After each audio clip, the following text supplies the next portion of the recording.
Bienvenidos a una nueva edición de Informe Diario. Mi nombre es Carla Chocano. A continuación vamos con los titulares del programa de hoy.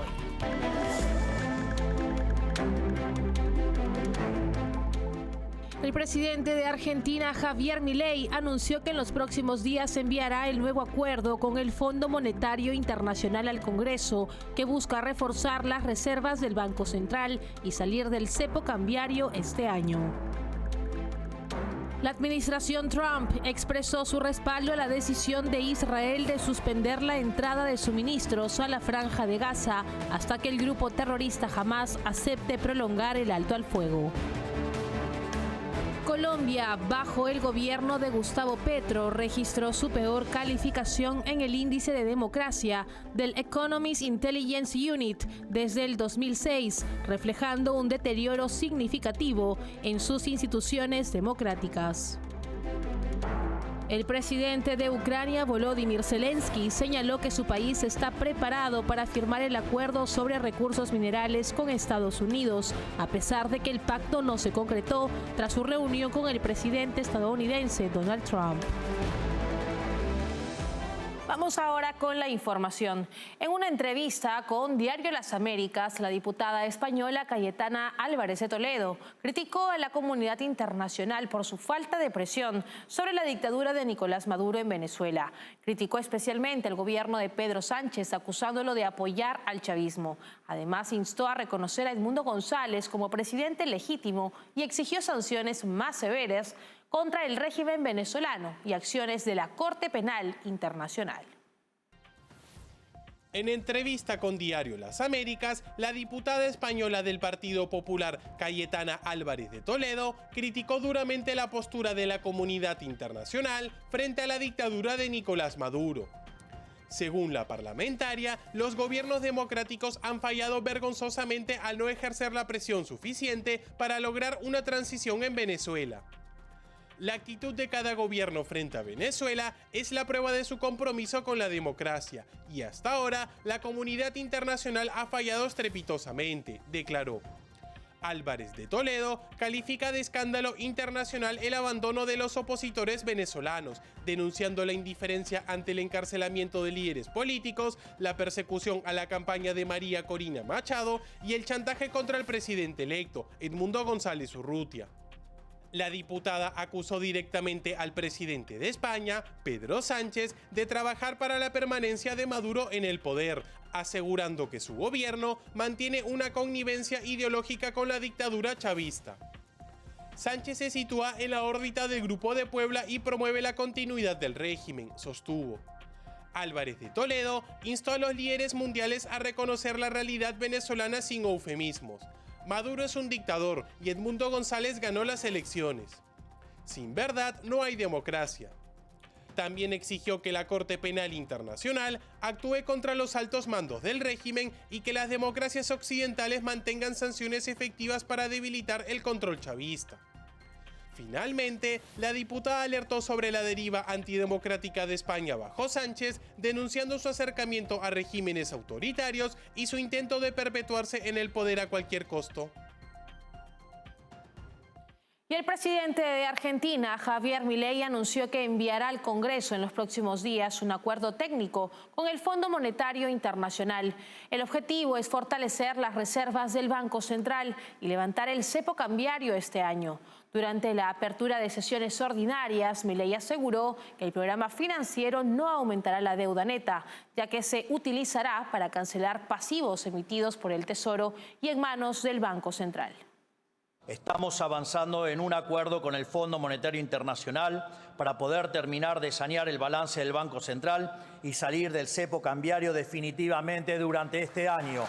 El presente acuerdo con el FMI lo que busca es restaurar el activo del Banco Central y con ello su patrimonio, para que de este modo la inflación sea solo un mal recuerdo del pasado. Así, el dinero que ingrese del FMI, el Tesoro lo utilizará para cancelar parte de su deuda con el Banco Central.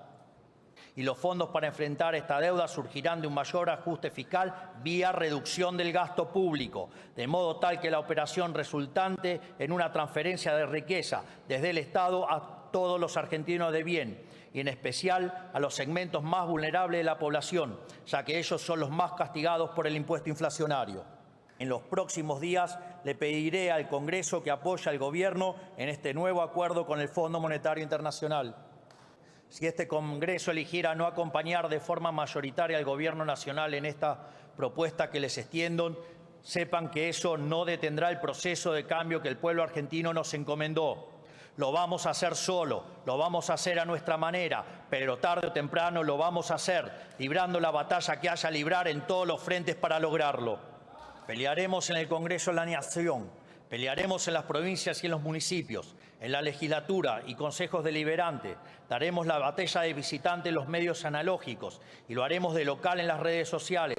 Lo haremos en la calle si así lo demanda la historia. Y nunca, pero nunca nos rendiremos. Jamás nos vamos a rendir.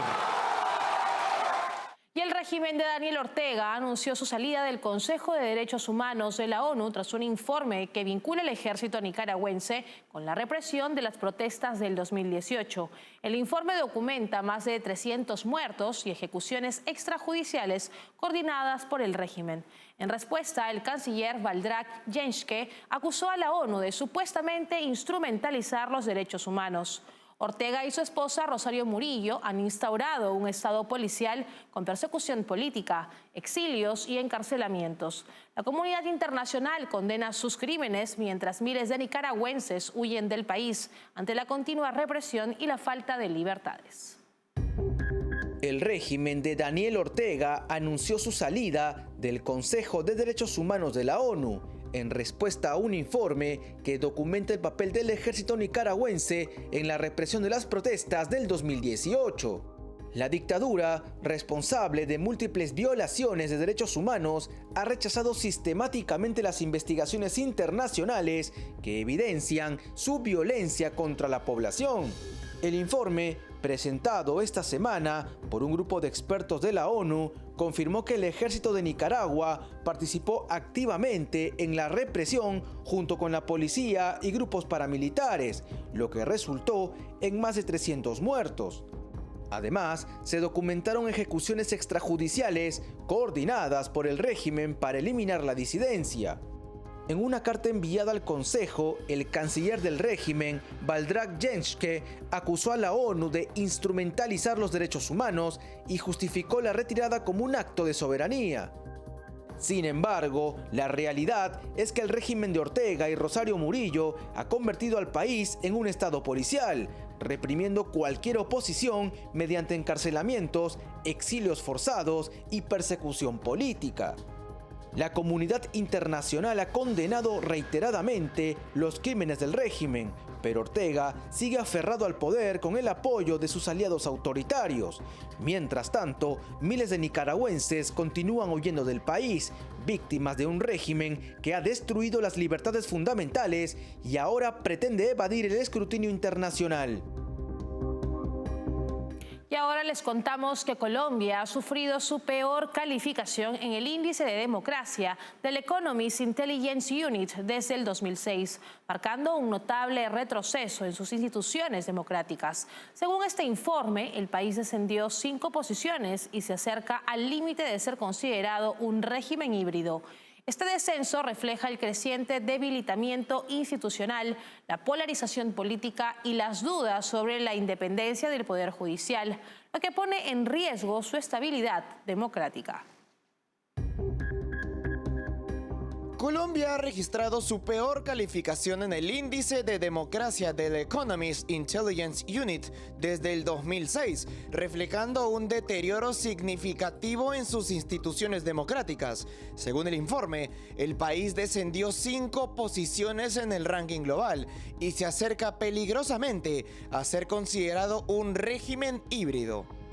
El índice, que evalúa a 165 países y 2 territorios en categorías como proceso electoral, funcionamiento del gobierno, participación política, cultura política y libertades civiles, otorgó a Colombia una calificación de 6.35 en el 2024, frente a los 6.55 del año anterior.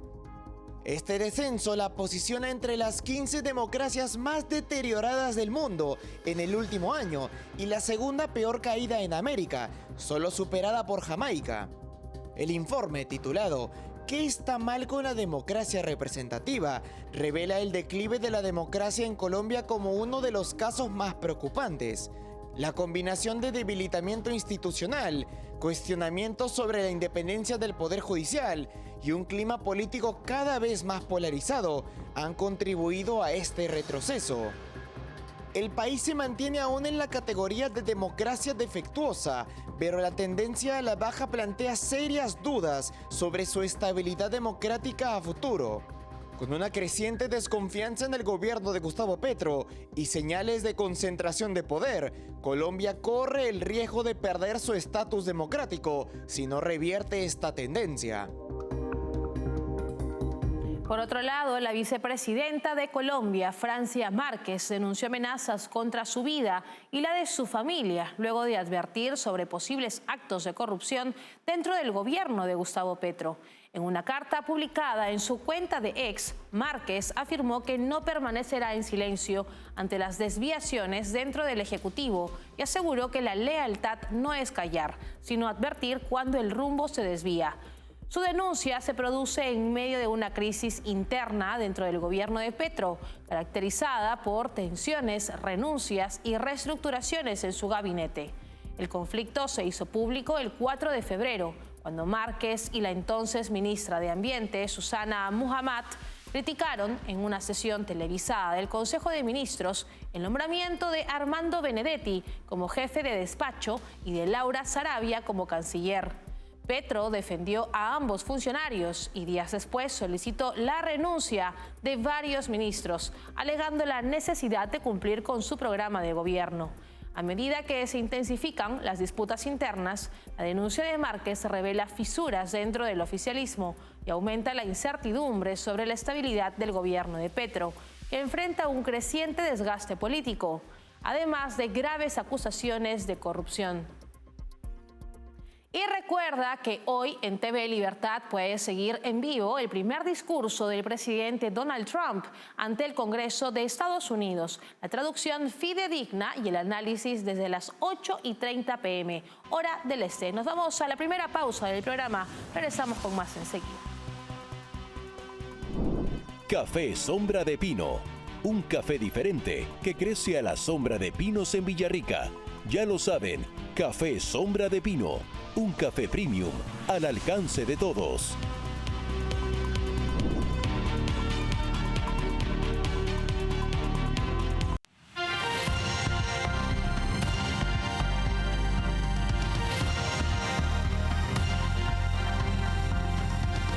Continuamos en esta edición de Informe Diario. El secretario de Comercio de Estados Unidos, Howard Lutnick, anunció que este martes 4 de marzo entrarán en vigor aranceles del 25% sobre las importaciones de México y Canadá.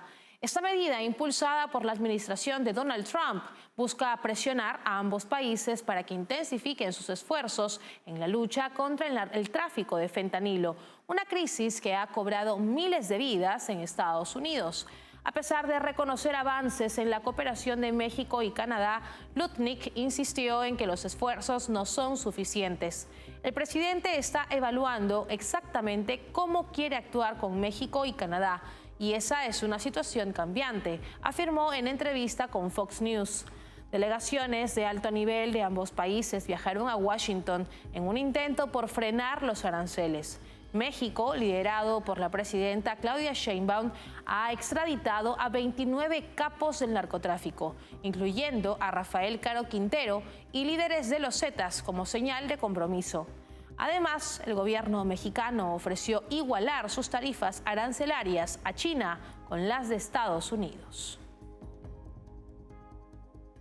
Y ahora les contamos que en el programa En Contexto de TV Libertad, Roberto Salinas, director para América Latina de Atlas Network, criticó la reforma judicial impulsada por Morena, que propone la elección popular de jueces.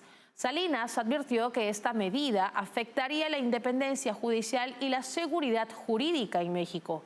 Además, señaló que como consecuencia la inversión extranjera directa colapsó en el último trimestre del 2024, alcanzando su nivel más bajo desde 1985, lo que podría agravar la incertidumbre económica del país. Escuchemos. Porque el gran temor de la reforma judicial, sí, es que pues el crimen organizado pueda poner a diestra y siniestra a los jueces que quiera. Y estamos ahora sí completamente desamparados ante, primero, lo que quiera hacer el gobierno y el partido en turno, y segundo, o sea, el gobierno dominado por Morena, y ahora jueces por Morena que pueden avalar cualquier salvajada. Vamos a estar a la merced de lo que diga el crimen organizado. Puede llegar el crimen organizado, tomar predios o hacer extorsiones y demás. ¿Y qué defensa tenemos si los jueces van a votar a favor de las sentencias que le convengan al crimen organizado? Así que es de gran preocupación esta reforma judicial.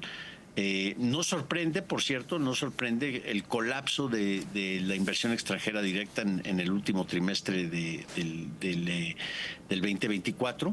Es la cifra más baja que se ha visto desde 1985. O sea, verdaderamente es algo dramático la caída en los últimos 5 años de la inversión extranjera directa. Claudia Sheinbaum presume que cifras récord en inversión extranjera, pero pues más del 95% de eso, 98% de eso es reinversión de utilidades, de plantas que ya están operando y ya estaban operando desde hace mucho. Pero no, inversión extranjera es raquítica y hay cancelación ya de varios proyectos, ¿no? Incluyendo la susodicha planta Tesla en Monterrey. Y en otras noticias, el presidente de Ucrania, Volodymyr Zelensky, declaró que su país está preparado para firmar el acuerdo sobre recursos minerales con Estados Unidos, a pesar de que el pacto no se concretó tras su reunión con el presidente estadounidense Donald Trump. Este acuerdo, que tenía como objetivo garantizar el acceso de Estados Unidos a minerales estratégicos y tierras raras de Ucrania, se esperaba que se firmara el viernes pasado en la Casa Blanca. Sin embargo, el encuentro entre ambos mandatarios se convirtió en una tensa discusión, tras la cual Trump declaró que Zelensky no estaba dispuesto a negociar la paz y canceló el acuerdo. En su plataforma Truth Social, Trump explicó que no quiere que Estados Unidos sea utilizado como una herramienta para prolongar el conflicto, sino que su objetivo es lograr la paz. No quiero ventaja, quiero paz, afirmó el mandatario, señalando que Zelensky podrá volver a Washington cuando esté listo para negociar un acuerdo que permita ponerle fin a la guerra. La decisión de Donald Trump marca un giro en la política estadounidense hacia Ucrania, poniendo énfasis en la necesidad de buscar una resolución pacífica al conflicto que inició en febrero del 2022 tras la invasión a gran escala de Rusia. Nos separamos por unos instantes, volvemos enseguida con lo último. Café Sombra de Pino. Un café diferente que crece a la sombra de pinos en Villarrica. Ya lo saben, Café Sombra de Pino. Un café premium al alcance de todos.